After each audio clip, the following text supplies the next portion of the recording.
India का सबसे बड़ा दुश्मन इंडिया ही है।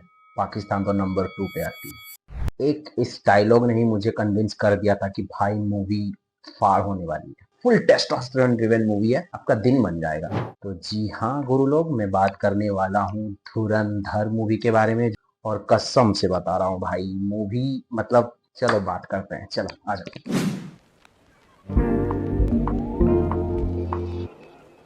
तो इस पे चर्चा करने से पहले दो तीन चीजें मैं आपको बताना चाहूंगा कि 99% चांस है कि मैं स्पॉइलर ना दूं। तो जैसे कि ट्रेलर में आप लोगों ने देखा ही होगा, it's a spy action thriller movie, but it's not your typical spy वाला मूवी जैसे कि आपने देखा है। जैसे कि पठान हो गया, वॉर हो गया, एक था टाइगर हो गया, जो कि लाइक स्पाई यूनिवर्स के नाम पे मजाकी है बेसिकली। इसमें भाई आदित्य धर ने जो काम किया है, उरी के बाद बंदा उठ के सीधा अब मूवी बना रहा है। मतलब डायरेक्शन, म्यूजिक, सारी चीजें ऑन पॉइंट है। तो अगर मैं मोटा मोटी एक शॉर्ट स्टोरी में आऊं तो इंडिया के ऊपर हुए गए सीरीज ऑफ इवेंट्स को दर्शाता है, जो लाइक टेररिस्ट आतंक फैला हुआ था मोदी से प्रीवियस वाली सरकार में। जो सीरीज ऑफ इवेंट हुए थे, चाहे वो कंदाहार फ्लाइट हाईजैक हो गया, 2001 पार्लियामेंट अटैक हो गया, या फिर 26/11 हो गया, जो ताज होटल का अटैक हो गया, तो सारी चीजों को कनेक्ट करती हुई ये मूवी धीरे धीरे आगे बढ़ती है। तो यहाँ पे आर माधवन का जो कैरेक्टर है, जो कि आईबी चीफ का रोल किया हुआ है, तो वो अपना एक ऑपरेशन शुरू करता है धुरंधर, जो कि पाकिस्तान का very core of Pakistan Karachi town में जो एक लियारी करके एक टाउन है, जहां पे कि गैंगस्टर माफियाज का पूरा राज चलता है। बेसिकली लियारी टाउन पे जिसका राज रहता है वो पूरा कराची पे कब्जा कर सकता है। पूरा कराची के कब्जा करना मतलब पूरा पाकिस्तान को चलाना। तो बेसिकली ऐसा ही कुछ एक political driven revenge action kind of इस मोड में मूवी जाती है। पहले तो यार मैं कास्ट की तारीफ करना चाहूंगा, मतलब क्या चुन चुन के कास्ट निकाला यार भाई। गड़े मुर्दों को उखाड़ के इन्होंने कास्ट किया है, समझ रहे हो आप ऐसे ऐसे लेजेंड जिनको कि भूल गए होगे उनको उठाया है। खास करके उनमें से टॉप नॉच में आता है major Iqbal, of course Arjun Rampal. कसम से उसका लुक, डिजाइन, सब कुछ डिट्टो जो आईएसआई का चीफ है उसके तरह उन्होंने बनाने की कोशिश की है। बंदे का और तो है। तो अर्जुन रामपाल एज मेजर इकबाल, और आप सबको पता है, आप सब लोग रील भी देखते होंगे, अक्षय खन्ना एज रहमान डैनी। सलाम है भाई, बंदे को सलाम है। मतलब मैं इसकी चुम्मी लूं, इसका पैर पकड़ूं, क्या आरती वारती कर लूं क्या भाई। मतलब इतना फाड़ परफॉर्मेंस, इतना फाड़ परफॉर्मेंस। एक low angle camera, let's say camera यहाँ पे रखते हैं उन्होंने, उनका जो एक साइलेंस ट्रीटमेंट है, चाहे वो बेटे की मौत पे उनका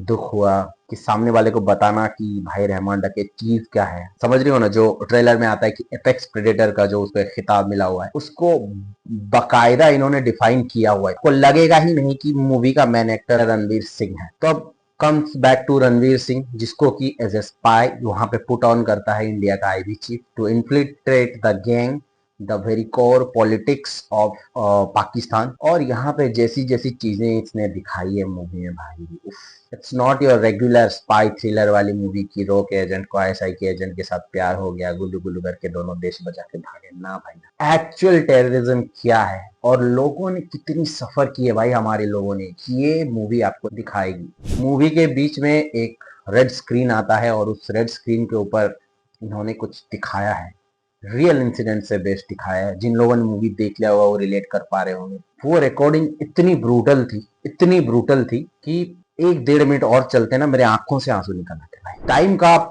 टेंशन मत लो, उन्होंने इतना सही तरीके से ब्लेंड किया है चीजों को कि दूसरा पार्ट भी दिखा तब भी मैं देख ले रहा और स्टिल मुझे बोरियत नहीं होती। अगर आपको ना पता हो तो 2 पार्ट में आने वाली है। एक पार्ट अभी आया है, दूसरा पार्ट मार्च में आएगा होपफुली। एसपी चौधरी असलम का जो संजय दत्त ने किया है, पहले मुझे लगा था उनका वही कैरिकेचर रोल जो बोले KGF 2 से लेकर आए वैसे आएगा, बिल्कुल नहीं। इसमें कुछ एक अलग ही दिखाया है। बंदा एकदम आता है और उसके बैकग्राउंड में जो 90s के गाने हवा हवा बजता है। अब मतलब 90s के गाने को लाइक मॉडर्न म्यूजिक इलेक्ट्रॉनिक्स के साथ मिक्स करके इन्होंने इतनी सही तरीके से पेश किया है ना, आप लिटरली बोलोगे भाई ये है सिनेमा, इसके लिए मैं पैसे देता हूँ। एंड अगेन मूवी देखने से पहले मैं बोलना चाहूंगा कि वायलेंस बहुत फाड़े, बहुत गोर वायलेंस है, बॉडी वायलेंस, जो बॉडी हॉरर होता है, चीजें ऐसे ऐसे दिखाई गई है, आप सोच नहीं पाओगे कि भाई मैं इंडियन सिनेमा देख रहा हूँ क्या। और गालियां तो ऐसे उड़ रही हैं जैसे कि चलो मूवी ना हो, कोई वेब सीरीज हो। ऑब्वियसली इन्होंने सिनेमा हॉल में कुछ कुछ गालियों को थोड़ा बीप किया, हालांकि मेरे सिनेमा हॉल में नहीं था। एक्चुअल में टेररिज्म चीज क्या है, देश को ये कैसे नुकसान कराता है, और बहुत सारी रीजन,